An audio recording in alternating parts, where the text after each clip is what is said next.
बोलवण्याचं कारण आपल्याला माहिती असेल, माझ्या उजव्या बाजूला जे बसलेले आहेत ते गुहागरचे माजी नगराध्यक्ष, माजी पंचायत समितीचे सभापती, अनेक वर्ष समाजकारणामध्ये, राजकारणामध्ये रामभाऊंचे चिरंजीव म्हणून नाही तर एक सामाजिक कार्यकर्ता म्हणून अनेक वर्ष त्यांनी काम केले.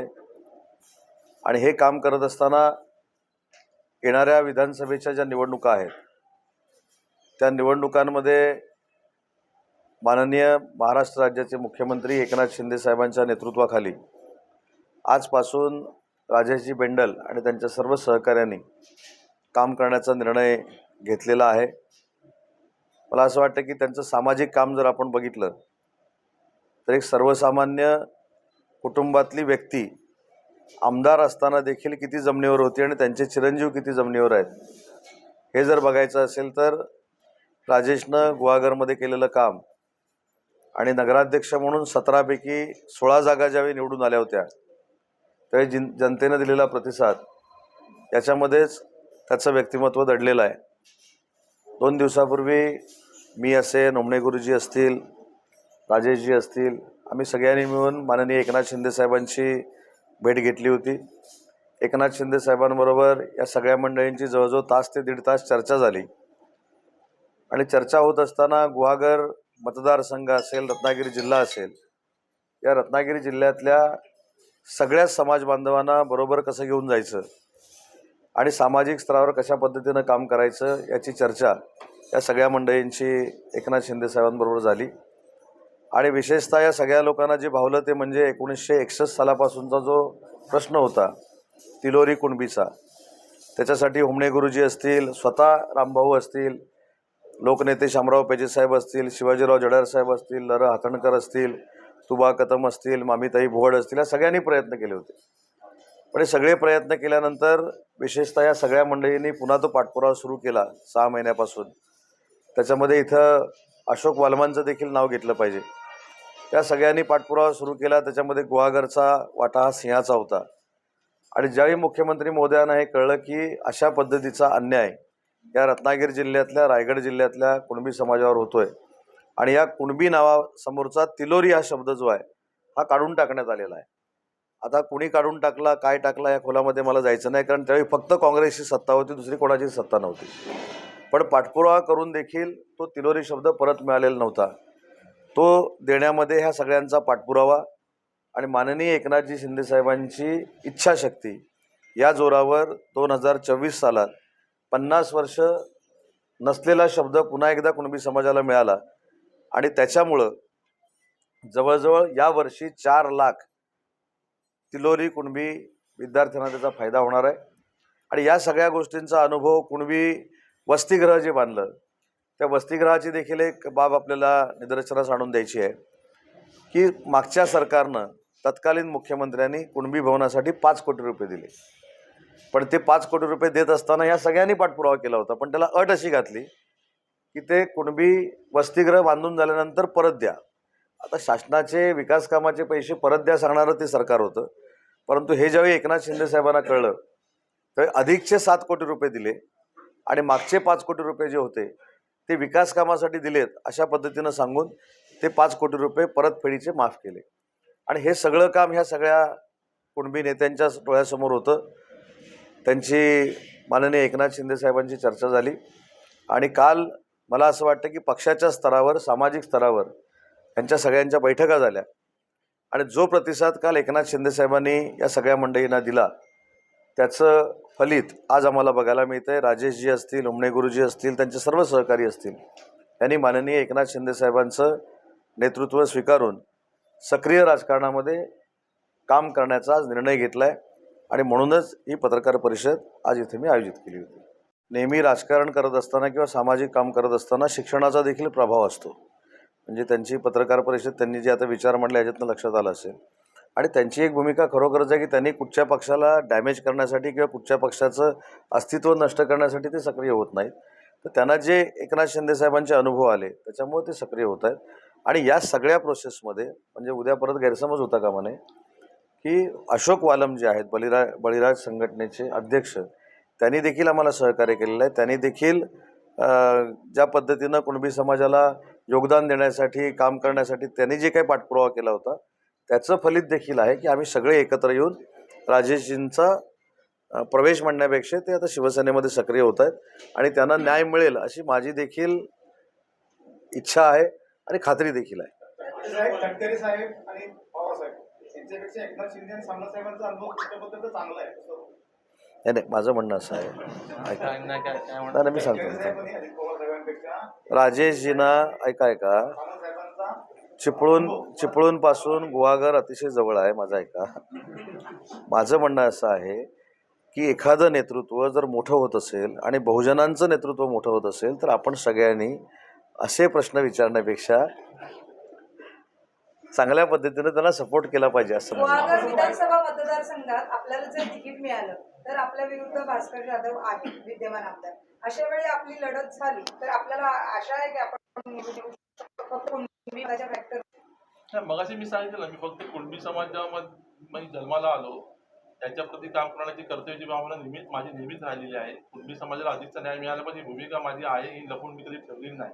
पण त्याबरोबर सर्व जाती धर्मांचा न्याय मिळाला पाहिजे ही माझी पूर्वीपासूनची भूमिका, आजची भूमिका नाही. माझ्या राजकीय कारकिर्दीमध्ये मी कधी अशा प्रकारची भूमिका घेऊन चाललेला माणूस नाही. विनाकारण अशा प्रकारे दाखवलं जाते. मी कुणबी समाजात आहे, मी कुणबी समाज आहेच, मला अधिकचं काम त्या समाजात करायचंच आहे.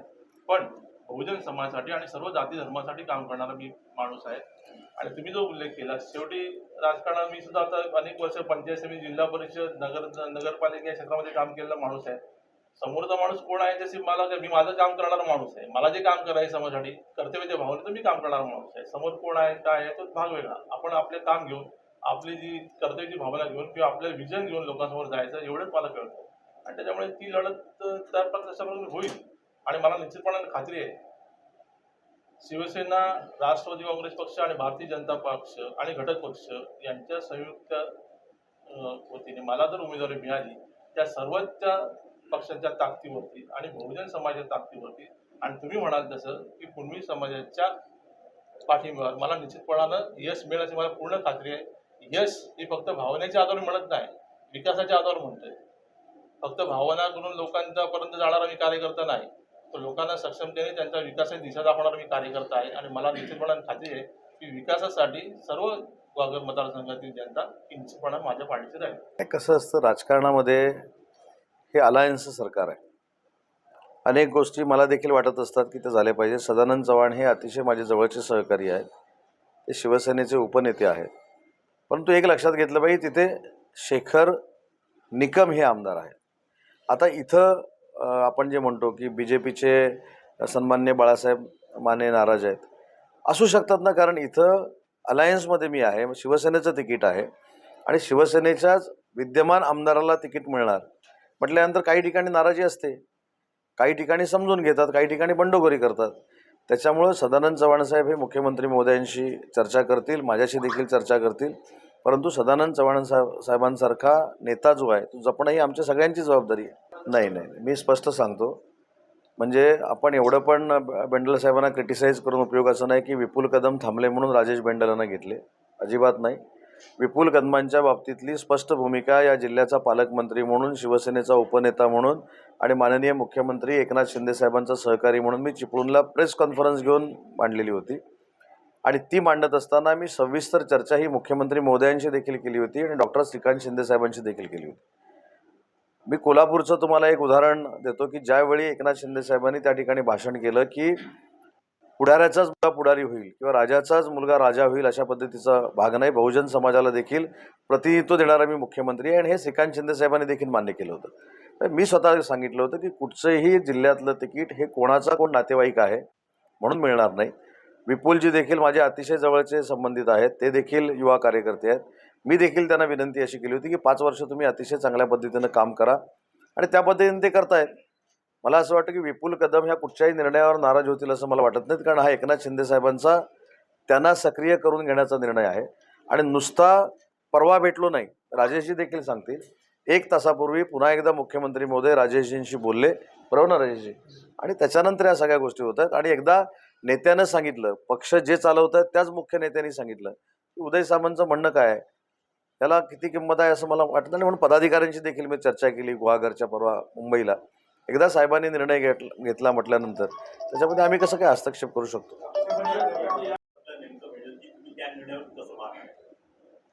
नाही, याच्यामध्ये आमचा आग्रह आहे एकनाथ शिंदे साहेबांकडे, देवेंद्रजींकडे आणि विशेषतः अजितदादांकडे देखील, की या जिल्ह्यामध्ये राजेशजी त्या ह्याच्यासाठी आमच्यासोबत आहे त्याच्यातला भाग नाही, परंतु आम्ही आग्रह धरला आहे की राजेशजींसारखा एक सक्षम कुणबी समाजाचा नेता हा जर आमच्यासोबत येत असेल तर त्याच्या येण्याचं चीज झालं पाहिजे, ही विनंती आम्ही तिन्ही नेत्यांना केलेली आहे.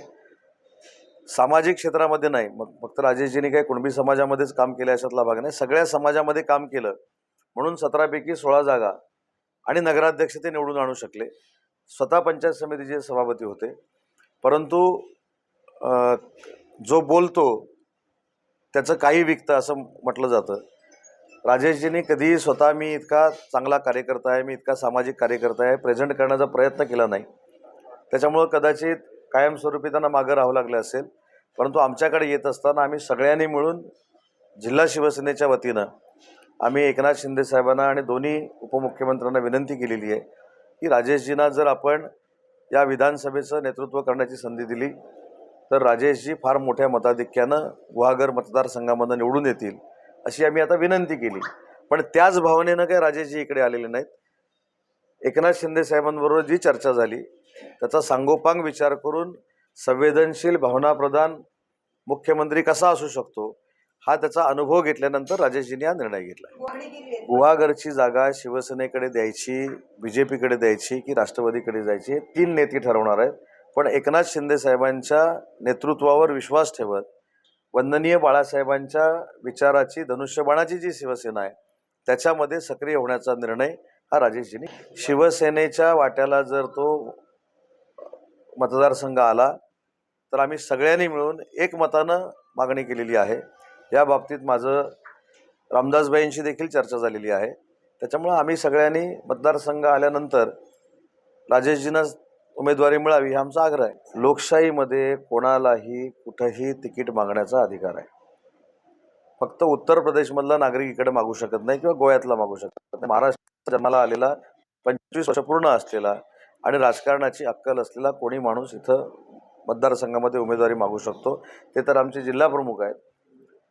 जर अशा पद्धतीनं निर्णय झाला राजेशजींच्या बाबतीमध्ये तर आम्ही त्यांच्याशी बसू, त्यांना देखील कशा पद्धतीनं न्याय द्यायचा हे पालकमंत्री म्हणून मी स्वतः लक्ष घालेन. एकनाथ शिंदे साहेब देखील त्याच्यामध्ये लक्ष घालतील आणि त्यांना देखील नाराज होणार नाही त्याची दक्षता घेऊ. नाही, मला असं वाटतं की नक्की कुणबी समाजाला न्याय दिल्यासारखं होईलच, पण कुणबी समाजाच्या पलीकडे जाऊन आज राजेशजी काम करत आहेत. मला असं वाटतं की त्यांना कुणबी समाजाचे ते नेते आहेतच.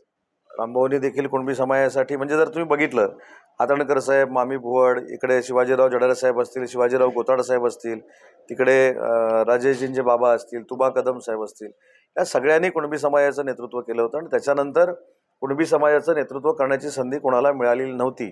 आणि म्हणून ही जर शिवसेनेकडे जागा आली तर कुणबी समाज तर आहेतच, कारण 62% कुणबी समाज आहे, त्याचं प्रतिनिधित्व तर करतीलच, पण बाकीच्या समाजांना देखील बरोबर घेऊन जाण्याची ताकद ही राजेशजींमध्ये आहे. याचा पण विचार करून आम्ही त्याची मागणी केलेली आहे. नक्कीच होईल ना. राजेशजींना कदाचित त्यांची राजकीय कुवत ही बाकीच्या तालुक्यांमध्ये किती आहे हे काल पण मी त्यांना सांगितलं. कदाचित कधी बाहेरच पडले नाहीत, पण त्यांच्या बाबांचा जो चेहरा होता किंवा त्यांच्या राजकारणाची जी स्टाईल होती या सगळ्या लोकांची ही सर्वसामान्य माणसाची स्टाईल होती आणि त्यांचाच मुलगा म्हणून राजेशजीनं कधी गुहागर सोडलं नाही.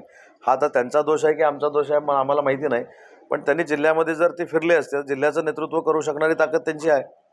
पण आज जर आम्हाला संधी मिळाली की कुणबी समाजाला प्रतिनिधित्व द्यायची तर शिवसेनेच्या माध्यमातून नक्की देण्याचा आम्ही प्रयत्न करणार आहोत. नाही, मी तेच सांगितलं ना, दावा करण्याचा अधिकार हा प्रत्येकाला आहे. विनय नातू साहेबांना का नाही? विनय नातू साहेब देखील त्या ठिकाणी आमदार होते.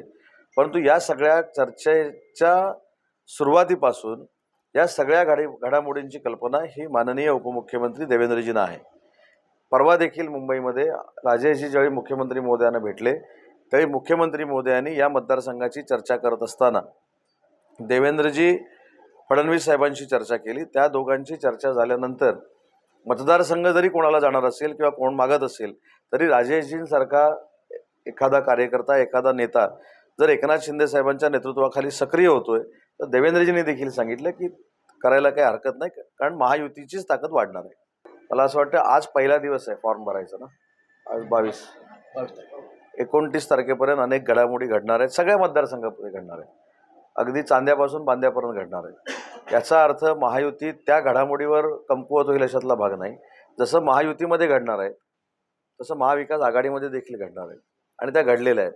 आता कोणी काहीतरी ते रफू केलं आहे आता या 2 तासामध्ये, पण ते किती टिकेल मला माहीत नाही. पण आमचा जोड जो आहे तो फेविकॉलचा आहे. त्याच्यामुळं मला असं वाटतं की ही लोकशाही आहे, लोकशाहीमध्ये नाराज होतात, ते सगळं होत राहणार, पण महायुती एवढी मजबूत आहे की महायुतीचंच सरकार पुन्हा एकदा महाराष्ट्रामध्ये येणार. कोकणातल्या सगळ्या मतदारसंघात सामान पॅटर्न त्याचे कसलं सामान भेटू सामान पॅटर्न म्हणजे काय आहे तो? नाही, तसं नाही, मलाच माहीत नाही. आता सामंत सिंधुदुर्गापासून सुरू केलं तर भरपूर सामंत आहेत, उद्या सामान पॅटर्न बरोबर की नाही? इथे सामंत, तिथे सामंत, राजापूरला किरण सामंत, इकडे उदय सामंत, पुढे. त्यामुळे सामंत पॅटर्न नाही. हा खऱ्या अर्थानं एकनाथ शिंदे साहेबांवर दाखवलेला राजेशजींच्या सारख्या नेत्यांना विश्वास आहे. त्याच्यामुळं हा काय सामंत पॅटर्न नाही. शिवसेना धनुष्यबाणाची ही तळागाळापर्यंत पोचली पाहिजे, लोकांपर्यंत पोचली पाहिजे. आणि जे ताकदीचे नेते आहेत त्यांनी काय सांगितलं, बहुजन समाजाला न्याय देण्याची भूमिका जर एकनाथ शिंदेसाहेब घेत असतील तर आम्ही एकनाथ शिंदे साहेबांना सपोर्ट करतो. मी काय सांगितलं की एखादी घटना जोपर्यंत घडत नाही तोपर्यंत आपण कशाला बोला, बरोबर ना? नाही, एखाद्याचा विचार पण बदलू शकतो ना. आधी नाही, मी तुम्ही म्हटलं तर म्हटलं. बेबी बॉम्ब हातात येईपर्यंत काय पण हा? होतं. बेबी बॉम्ब हातात येईपर्यंत काय. शेवटी हे बघा, मी एकनाथ शिंदे साहेबांबरोबर निर्णय घेतला, बरोबर आहे की नाही? लोकशाहीतला निर्णय होता. अनेक लोकांनी टीका केली, अनेक लोकांनी चांगलं म्हटलं, अनेक लोकांनी आणि काय म्हटलं. तसं बाळासाहेब माने जर उबाठामध्ये जाणार असतील, बाळासाहेब मानेंचा काही निर्णय, मी त्यांच्यावर कसा काय आक्षेप घेऊ शकतो? त्यांचा तो लोकशाहीतला अधिकार आहे. नाही, पण बाळासाहेब माने जर उबाटामध्ये गेले तर आपल्या प्रतिस्पर्धी म्हणून असतील, अशा वेळी निवडणूक लढवताना कसं वाटेल? माझ्यामध्ये राजकारण करताना घमेंड, मस्ती ही अजिबात नाही. लोकशाहीमध्ये जो कोण उमेदवार असेल तो ताकदीचाच आहे असं समजून आम्ही सगळे काम करतो. त्याच्यामुळं बाळासाहेब माने उबाठामध्ये असतील, जाणार नाही त्याची मला खात्री आहे. पण तुम्ही म्हणताय म्हणून, तुम्हाला आता माहिती आहे की नाही मला माहीत नाही, पण तसं काही झालं किंवा घडलं तर शेवटी प्रतिस्पर्धी म्हणून ते काही पारंपरिक वैर नाही, प्रतिस्पर्धी म्हणून लढू. मला असं वाटतं की राजकारणामध्ये प्रत्येक नेत्याला, म्हणजे ते हे उभे राहायचे ना, त्यांना पण मी माझ्यापेक्षा ते पण माझ्यापेक्षा ताकदीचे आहेत असं समजूनच मी काम करायचो. त्याच्यामुळे मी कुठच्याही कार्यकर्त्याला कमी लेखत नाही. मग ते बाळासाहेब असू देत, अन्य कोण असू देत, तो माझ्यापेक्षा ताकदीचा माणूस आहे. आणि रणांगणामध्ये, निवडणुकीमध्ये मला त्यांच्यापेक्षा जास्त मतं मिळवायची आहेत, पराभव करायचा नाही, त्यांच्यापेक्षा मला जास्त मतं मिळवायची आहेत. या पद्धतीनं मी काम करतो. त्यांच्यावर बोलण्याचा मला अधिकार नाही आणि मला त्यांच्यावर बोलायचं नाही. शिवसेनेची यादी मला असं वाटतं की येत्या 2 तासामध्ये यायला काही हरकत नाही, म्हणजे आज रात्रीपर्यंत यायला हरकत नाही.